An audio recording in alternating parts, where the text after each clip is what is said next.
Love you दोस्तों। आज हम लोग सीबीएसई बोर्ड क्लास 10th का सब्जेक्ट साइंस का पहला चैप्टर पढ़ेंगे, chemical reaction and equation. Chemical reaction and equation. तो चलिए स्टार्ट करते हैं। जब आप एनसीईआरटी बुक से पढ़ेंगे तो उसमें स्टार्टिंग में एनसीईआरटी हमसे पूछती है कि क्या कभी आप समर सीजन में रूम टेम्परेचर पर या समर सीजन में रूम टेम्परेचर 30 से लेकर 40 डिग्री सेल्सियस, कभी कभी तक 42 भी हो जाता है, उस टेम्परेचर को मिल्क को ऐसे छोड़ के देखा है तो क्या होता है? दूध फट जाता है। और क्या होता है? ये देखो, ये प्योर मिल्क है। जब हम लोग उस टेम्परेचर पर छोड़ देते हैं समर सीजन में तो ये हालत हो जाती है मिल्क की। फिर कह रही है हमारी एनसीईआरटी कि आप एक चाहो तो आप तवा ले लो, चाहो तो नेल ले लो, चाहो तो कोई पेन ले लो, आयरन का हो, और फिर उसको ह्यूमिड एटमॉस्फेयर में छोड़ दो। ह्यूमिड एटमॉस्फेयर का मतलब कि वाटर मॉलिक्यूल हो, मॉइस्चर हो, ह्यूमिड एटमॉस्फेयर में छोड़ दो तो क्या होता है? देख लो इस नेल की क्या हालत हो रही है, जंग लग जाती है। फिर क्या होता है? कह रहा है कि आप विदाउट कुक भोजन लीजिए, मतलब कच्चा भोजन लीजिए और फिर उसको पका दीजिए तो क्या होता है? देख लो क्या होता है।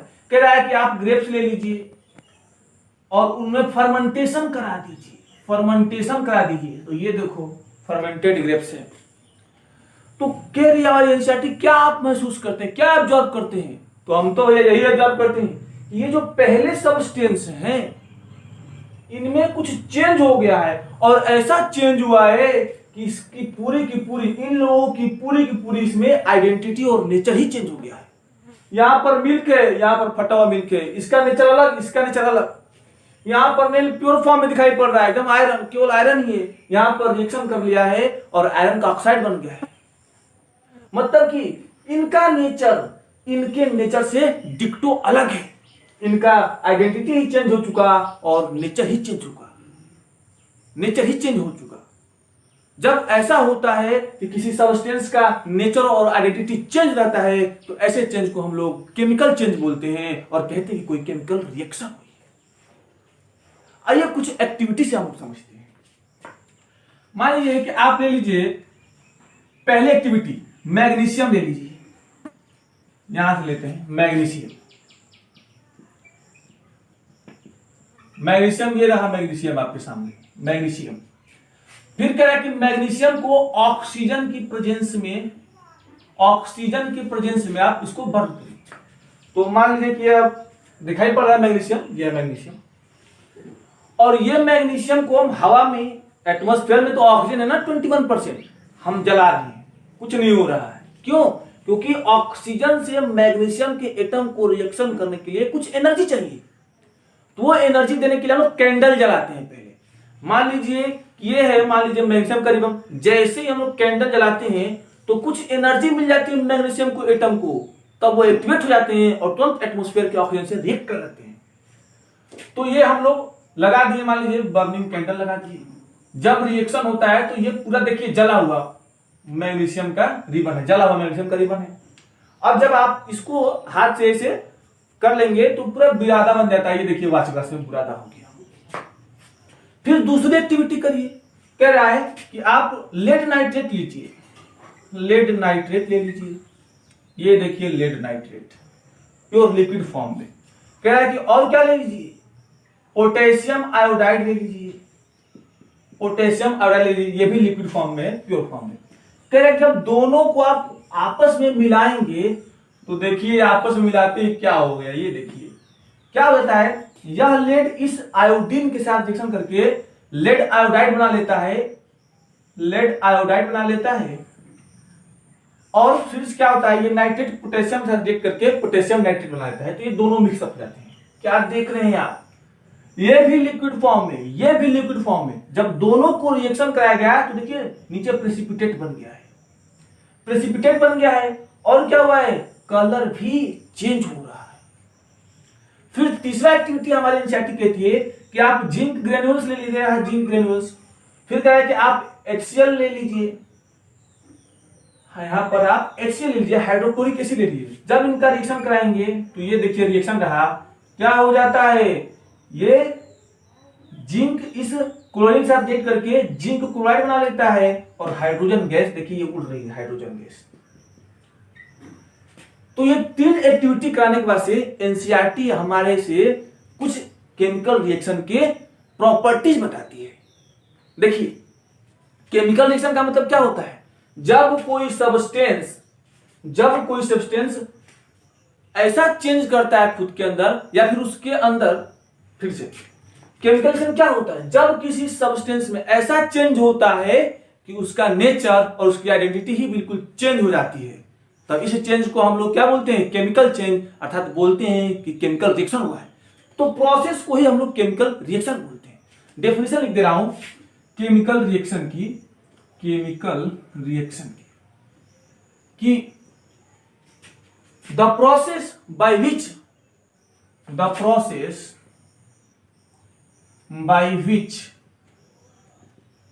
New substances are formed with new property। भैया यहां की प्रॉपर्टी अब क्या हो चुकी है, चेंज हो चुकी है, अब नई प्रॉपर्टी आ गई है। तो कह रहा है कि new substances are form with new property. तो इसी प्रोसेस को जब कोई सब्सटेंस नए सब्सटेंस में विद न्यू प्रॉपर्टी के साथ चेंज हो जाता है तो ऐसी प्रोसेस को हम लोग केमिकल रिएक्शन बोलते हैं। और कह रहा है कि केमिकल रिएक्शन की क्या क्या प्रॉपर्टी हो सकती है। तो प्रॉपर्टी देखिए यहां पे प्रॉपर्टीज, पहली प्रॉपर्टी इसी दोनों से समझते हैं। कह रहा है कि यहां पर लेड नाइट्रेट देखिए लिक्विड फॉर्म में है, पोटेशियम आयोडाइड लिक्विड फॉर्म में है, और जब दोनों रिएक्शन कर लिए तो क्या हो रहा है, सॉलिड के फॉर्म में नीचे प्रेसिपिटेट हो रहा है, इकट्ठा हो रहा है तली में। तो यहां पर लिक्विड, यहां पर सॉलिड, मतलब लिक्विड स्टेट से सॉलिड स्टेट में चेंज इन स्टेट। दूसरे एग्जांपल समझ लो, मान लो ये हाइड्रोजन गैस है, ये ऑक्सीजन गैस है, दोनों गैस की स्टेट में है, और जब इन दोनों को रिएक्ट करा दिया जाता है तो H2O बन जाता है, या लिक्विड स्टेट बन रहा है, गैस स्टेट से लिक्विड स्टेट में, गैस स्टेट से लिक्विड स्टेट में चेंज इन स्टेट। तो चेंज इन स्टेट किसी केमिकल रिएक्शन की प्रॉपर्टी हो सकती है, चेंज इन स्टेट। दूसरा इसी पर देखो, यहां पर कलरलेस, यहां पर भी कलरलेस, यहां पर देखो कलरफुल हो गया, मतलब कि चेंज इन कलर। तीसरी प्रॉपर्टी, जब मैग्नीशियम को ऑक्सीजन की प्रेजेंस में जला रहे हो तो एकदम हीट निकलती है, इतना तेज हीट निकलती है और लाइट निकलती है कि हम लोग उस पर देख नहीं पाते हैं, डजलिंग फ्लेम के साथ ये जलता है। तो कोई भी चीज को जलाओ यार, कंबशन रिएक्शन होता है तो हीट ही निकलती है, मतलब कि हीट निकलेगी तो चेंज इन टेम्परेचर। और चौथा, खुद अपने मन से कुछ सोचो इसमें से और क्या प्रॉपर्टी हो रहा है, खुद सोचो। यस, चौथा प्रॉपर्टी है हाइड्रोजन गैस निकल रही है, मतलब कभी केमिकल रिएक्शन होता है तो हो सकता है कि गैस भी निकल सकती हो, अर्थात इवोल्यूशन ऑफ गैस। तो इस तरीके से change in state, change in colour, change in temperature and evolution of gas chemical reaction के कुछ प्रॉपर्टी हैं जो हमारी एनसीईआरटी हमसे जिक्र करती है। तो अब तक हम लोगों ने क्या सीखा, बहुत कुछ सीखा।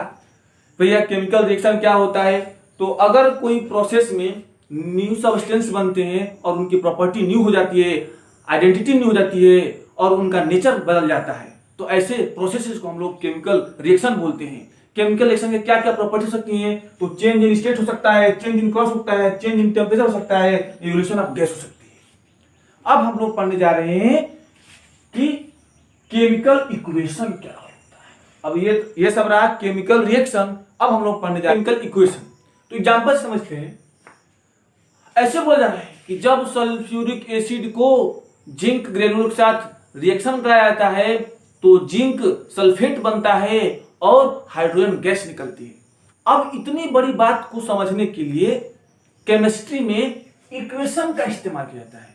जैसे हम बोले जब सल्फ्यूरिक एसिड को, तो बस सल्फ्यूरिक एसिड हम लोग लिख लेते हैं, सल्फ्यूरिक एसिड। जब सल्फ्यूरिक एसिड को जिंक ग्रेन्यूल के साथ रिएक्शन कराया जाता है तो जिंक सल्फेट बनता है, और जिंक सल्फेट बनता है और हाइड्रोजन गैस निकलती है। अब तो उतने बड़े लंबी चौड़ी बात को हम लोग इसको इक्वेशन के रूप में समझ लिए। अब यहां ये चीज लिखा है तो हम लोग वही बात समझ रहे हैं कि जब सल्फ्यूरिक एसिड को जिंक के साथ रिएक्शन कराया जाता है तो जिंक सल्फेट बन जाता है और हाइड्रोजन गैस बनती है। ज्यादा कुछ नहीं लिखना पड़ा बढ़ा चढ़ा के। अब ये है, इसी को हम लोग बोलते हैं केमिकल इक्वेशन। इसी को हम लोग बोलते हैं केमिकल इक्वेशन। तो कोई पूछे केमिकल इक्वेशन क्या होता है तो क्या बताओगे? भैया इस केमिकल इक्वेशन का इस्तेमाल करके तुम क्या किए हो?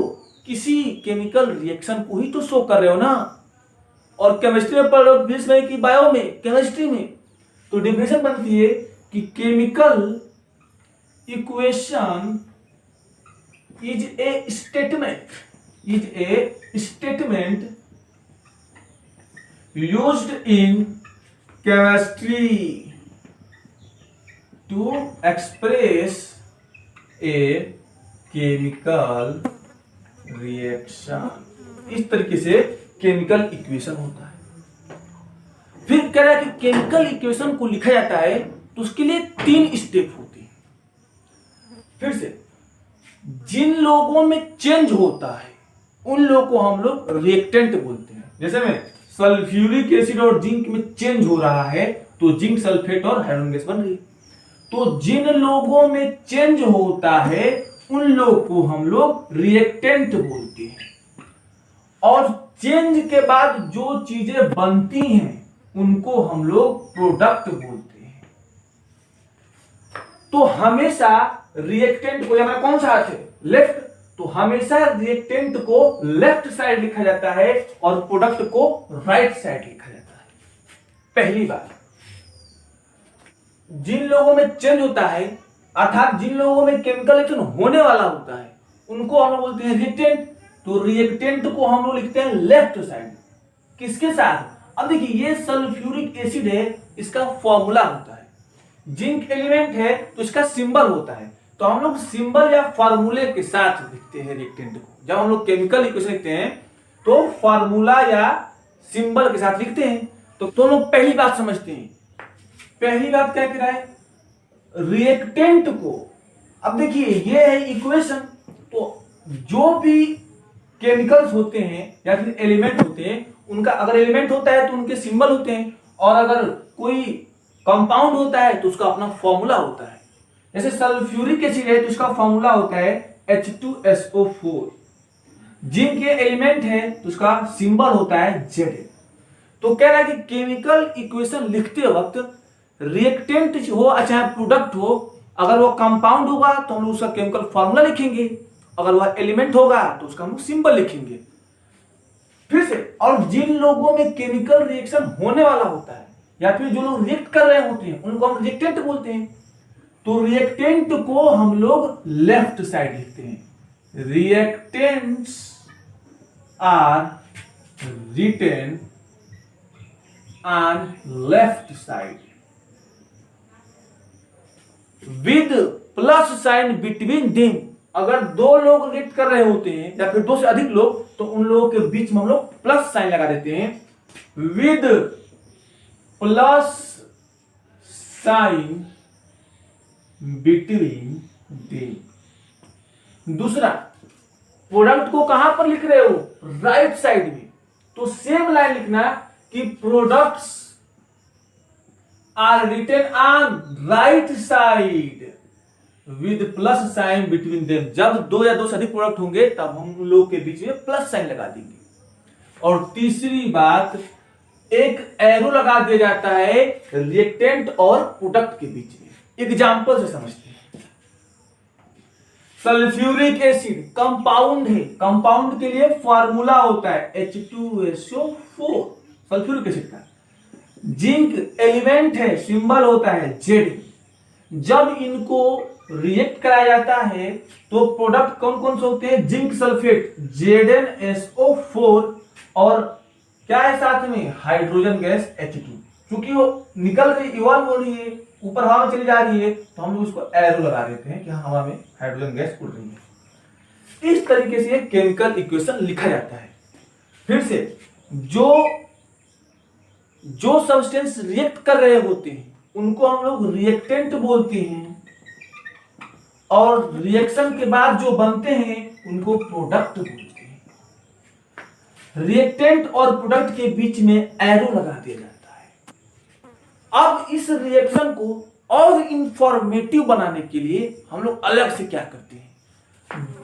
H2SO4 लिक्विड फॉर्म में है तो हम लोग इसके बगल में L लगा देंगे। जिंक सॉलिड फॉर्म में है तो इसके सॉलिड के लिए S लगा देंगे। तो जिंक सल्फेट भी सॉलिड फॉर्म में होता है, S लगा देंगे, और ये गैस है तो G लगा देंगे। अगर कोई वाटर में है, कोई सब्सटेंस वाटर में है, कोई गैस हो चाहे कोई कंपाउंड हो, अगर वो वाटर में होता है तो उसके बगल में एक्वस लिख देते हैं। जैसे मान लीजिए H2SO4 कोई ले लीजिए, अगर यह वाटर में रखा होगा तो हम लोग इसके बगल में एक्वस लगा देंगे। अगर कोई क्लोरीन गैस है वह वाटर में होगी तो हम लोग इसमें एक्वस लगा देंगे। अगर कोई भी कंपाउंड या फिर कोई एलिमेंट अगर वो वाटर में होता है तो उसके बगल में एक्वस लगा दिया जाता है। ठीक, और एरो के ऊपर केमिकल रिएक्शन जब होती है तो उसके लिए कुछ कंडीशन होते हैं, तो उस कंडीशन को हम लोग एरो के ऊपर लिख देते हैं। तो इस तरीके से केमिकल इक्वेशन और इंफॉर्मेटिव बन जाता है। ठीक, अब अगले लेक्चर में हम आप लोग को सिखाएंगे कि केमिकल इक्वेशन दो प्रकार का होता है, बैलेंस केमिकल इक्वेशन और अनबैलेंस केमिकल इक्वेशन।